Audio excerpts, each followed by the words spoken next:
Our next point of syllabus is Upanishad. Upanishad is a large Upanishad spread over in 2 chapters of 3 sessions. This Upanishad is also called as Upanishad because it found in Kataka branch of the Krishna Yajurveda.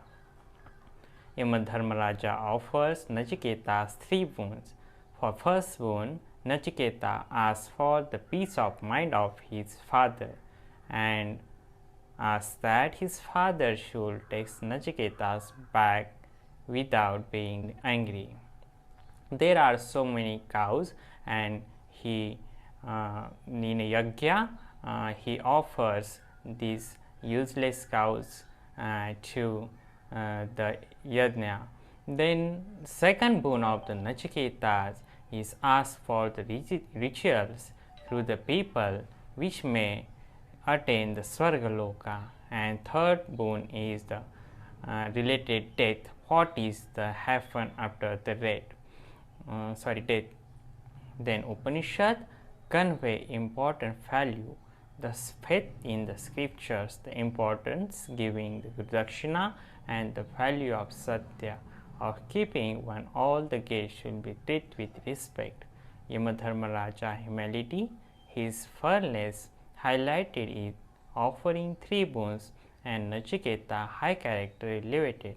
His first boon for his parents and his second boon for the society, and only last boon is something he wants for himself. Yamadharmaraja tests Nachiketa before the granting the third boon. The self is never born, nor does it die. It does not spring from anything, nor did anything spring from it. This is the ancient one, unborn, eternal, everlasting. It not slain even through the body is slain. The self is the swifter than subtle, greater than the great. It dwells in the heart of each living being.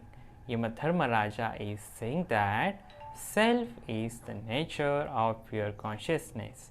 Yamadharmaraja then compare our life journey, human body to the chariot. The 5 senses organ are the horses, and the mind are the reins, and intellect is the drive. The man who discriminative intellect for the driver and control mind for the rein reaches the end of the journey, the highest place of the Vishnu. The Atma is behind all the 5 koshas. There is the 5 koshas: Annamay Kosh, Pranmay Kosh, Manomay Kosh, Vigyanmay Kosh, and Anandamay Kosh. And the knowing that which is the soundless, touchless, formless, undying, and also tasteless, outdoorless, and eternal, and endless. Beyond the unmanifested, the man escaped from the mouth of the death. Gautama Nachiketas as the pure water poured into the pure water illuminated knower. Then Atma is compared with the air, and air through one having a entire world become a various according to what is entered. So does the Atman within all living beings through the one become various according what it enters. Then similarly it is compared to light, sun, and the eyes of the whole world by the eternal impurity seen by the eyes. Thus one inner self of the all living being is not defied by the misery of the world. The Upanishad become compare the Brahman to the Ashwatha tree and the entire universe. The Brahman is described as the cause of this entire creation. And finally, Yamadharmaraja points of the yoga and meditation as a sadhana. He also explained the definition of yoga in this Kathopanishad. Prashna Upanishad. Prashna means question. Prashna Upanishad got its name because in each chapters there are the 6 questions, and all the question is answered by the Pipalada. In this Upanishad, it is a unique viewpoint that every pair is seen as complementary, such as death and birth, then day and night. The first disciple, Kartikeyan, asks the origin of the creation, and Prajapati created the prana and Rai for himself. Then the Pipalada proceed towards the sun and moon pair. Then the prana got irritated, pretended as if it was going to rise as it fell, leave from the body. Now when it is started to leave, the other organ follows suit.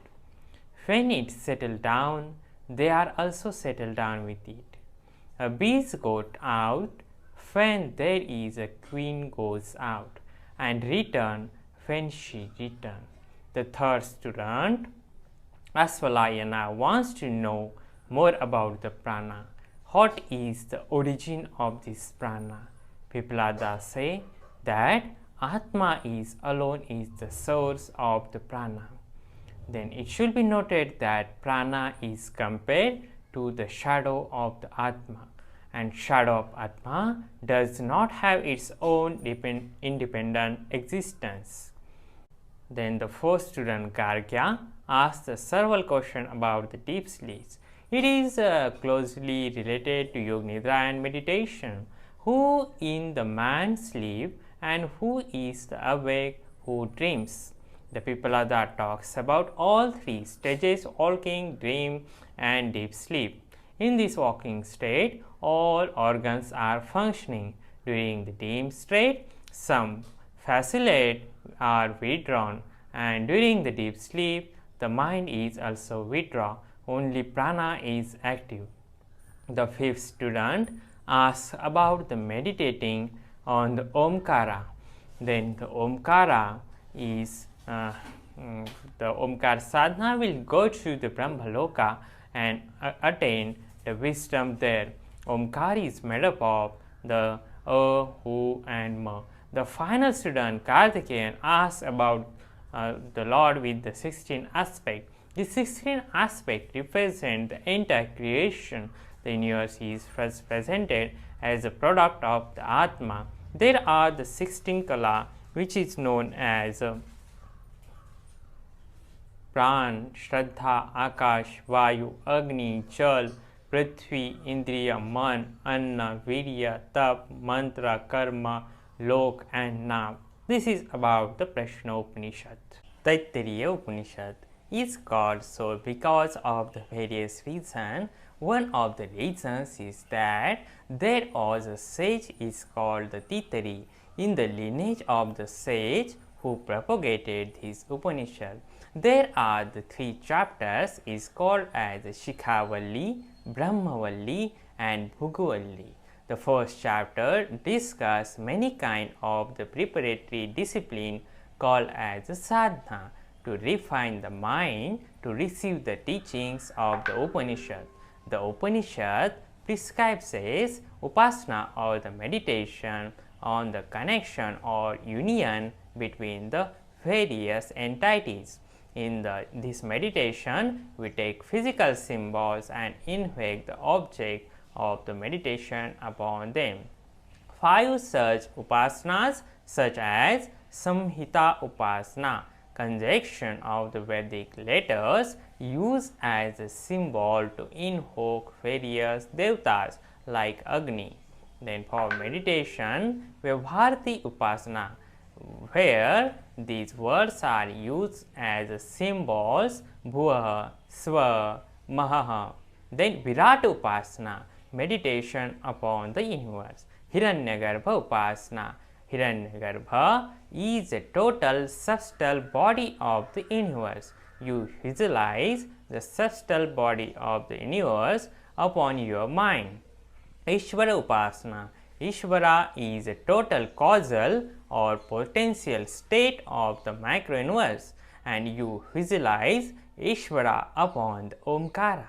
The second chapter, Brahmavalli, describes Brahman as a consciousness, Satyam, Jnanam, Ananta Brahma.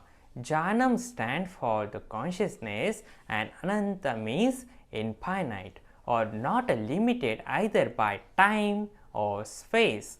Satyam means eternal, existence in all the three periods of past, present and future. Brahman is eternal, all the pervading consciousness. The Upanishad says that Brahman is hidden in the cave and it is in a supreme space. How do we utilize this Brahman or the Atma? This session requires the knowledge of the Panchakosha or the five layers of the human body. The Upanishad takes us from the gross to subtle using the Panchakosha Viveka method. Apply this principle, whatever I experience or know is the difference from me, the subject. Panchakosha Viveka method, food layer or Annamaya Kosh, then energy layer or Pranamaya Kosh, then mind layer, Manomaya Kosh, then intellect layer, Vijnanamaya Kosh and causal layer. This is Anandamaya Kosh.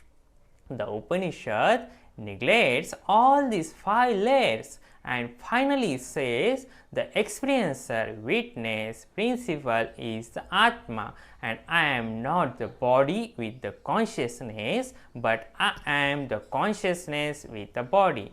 The last chapter is called Bhriguvalli. Bhrigu goes to Father Varuna and says, teach me the Brahman. Varuna says that from these beings are born, that by which when born, this being live, that in which they enter upon departing, that you should know that is Brahman.